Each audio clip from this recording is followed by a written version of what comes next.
gidan wata jarida 'yan kuci ku bamu wadda Umaru Mai Nasara ke ba kuɗi suna zagin mutane, kalla hankwaro ne director de publication kinta, wai suna hitawa suna cewa wai abu na ba su mamaki ina muke samun bayanan sirri da sauran su tambayi tun ba. Defiance tana nan cikin minister de l'interior kuma tana nan karkashin cani, su ne abu su iya aiki ba. Zama za ku komi ko matan mutum ta yaji sai kun liƙa ma kwarin shi ku ce wai komi kwarin shi ce, to wani faransai adda kwai. To assalamu alaikum wa rahmatullahi ta'ala wa barakatuhu. Yan uwa da abokan arziki, kamar kullum naku ne Hamisu Sani dan Gazawa. Yau zan yi dan tsokaci game da mai dalili. Allah ya sani na ɗauki niyyar mai dalili har ka gama yayanka ka gama surutanka da hirarrakinka ba zan yi magana a kanka ba. To amma ka taɓa wani ɓangaren da gaskiya ba zai yi mai shiru mu kyale ka ba. Ka ɗauko sunaye guda biyu. Ka kira Kallahan Ƙwarau, uba ne gare mu, mu kaka ne a gare mu. Ka kira Alhaji Umaru Mai Nasara, shi ma uba ne a gare mu, kaka ne a gare mu. Sannan ka ce wani gidan jarida na 'yanci ku ba mu, kenan kai ka nuna mana cewar kai kana zaune da ƙahuwanka, akwai wasu mutane masu ɗaukar nauyinka, ka koma tsallake kana son ka haɗa mana bala'i cikin ƙasa, wanda kuma Allah ba zai yarda hakan ba insha Allah.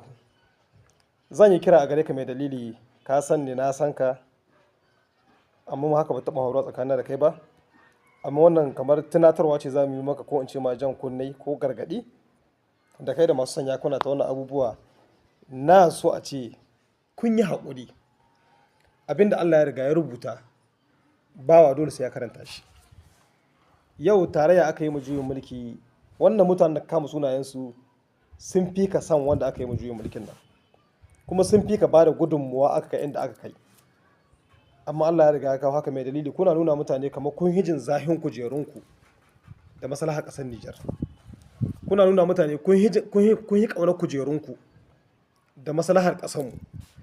Mai dalili, ka ba da gudunmuwa 1000 dumu wani raba kawunan al'umma cikin ƙasar Nijar, kuma kana cikin badawa. Ka ji tsoron Allah.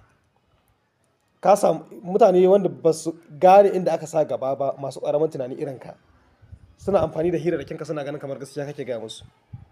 Ya kamata mai dalili, a matsayinka na musulmi ka amsa kaddara. Haka Allah ya kaddarta, mu koma ga Allah mai ta addu'a bayan Allah nan wa'anda ke hannu, Allah ya hiddo mana su koma cikin iyalinsu lafiya. Ba kullum ka ta hada su mi abinda Allah ya kaddarta sai mun kasance cikin Nijar, sai mun kasance. Amma ina son ka sani, bakin rijiya ba wurin wasan makaho bane mai dalili. Bakin rijiya ba wurin wasan makaho bane ba. Kallahan Ƙwarau, Alhaji Umaru Mai Nasara ba layin da ya kamata ka ɗauka bane. Ka kiyaye. Kuma in kana tunanin kai mai kishin ƙasa ne, yadda kake ƙararin kai masoyan ƙasa ne, ka dawo cikin ƙasar Nijar mu zauna tare da kai, mai ta gwagwarmaya tare muna. Ka koma can tsallake, wasu mutane suna ɗan ɗaukar nauyinka, suna ta tura ma abubuwa marasa kyau, kana ta tada ma al'umma hankali wanda ba san abin da suke ba su ma. To ka kiyaye. Ka shaidi ne, ka kiyaye. Baki rijiya ba wurin wasan makaho bane ba. Na gaba ya riga ya yi kafa.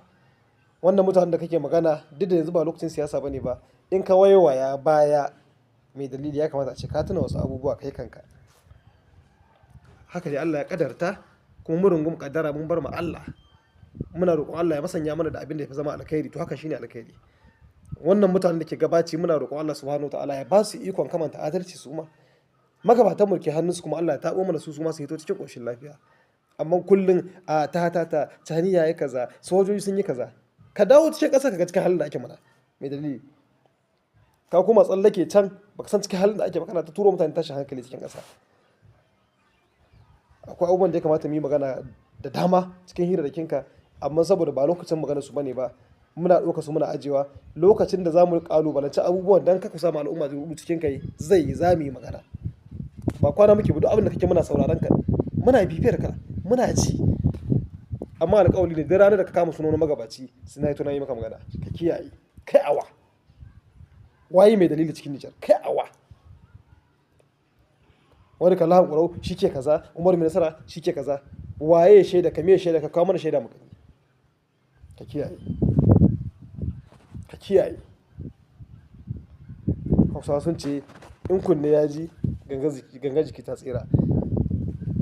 Jama'a ina yi muku fatan alkhairi, kuma Allah ya sa jama'a su gane cewa wannan bawan Allah yawancin hirarrakin shi ƙarya da kasafi ce yake da al'umma. Yana son hankalin Nijar ya rabu. Namu ne fartin mu ɗaya da shi, amma tsakani ga Allah mun fahimci cewa mutanen da suka sanya shi gaba suke sa mashi wasu abubuwa cikin kai ba masu kishin ƙasar nan bane ba. Ba masu kishin ƙasar nan ne ba. In kun masu kishin ƙasar ne ku taho da kai da su ku dawo cikin ƙasar Nijar ku kama ai gwagwarmaya da ku. Ai ga maza nan ba su ruga ba. Ko ga maza nan ba su ta ko ina ba. Wasu an kama su, wasu suna gidajensu. Kenan ka san kana da gaskiya kai san ka gidan ku mura. Ka koma ta tsallake ka kai kyamara kana turo mana tashi hankali cikin ƙasar Nijar. To insha Allah ta Allah ba ta ka ba. Mutanen da suka zo da mu daraja talaka sun san su wane ne.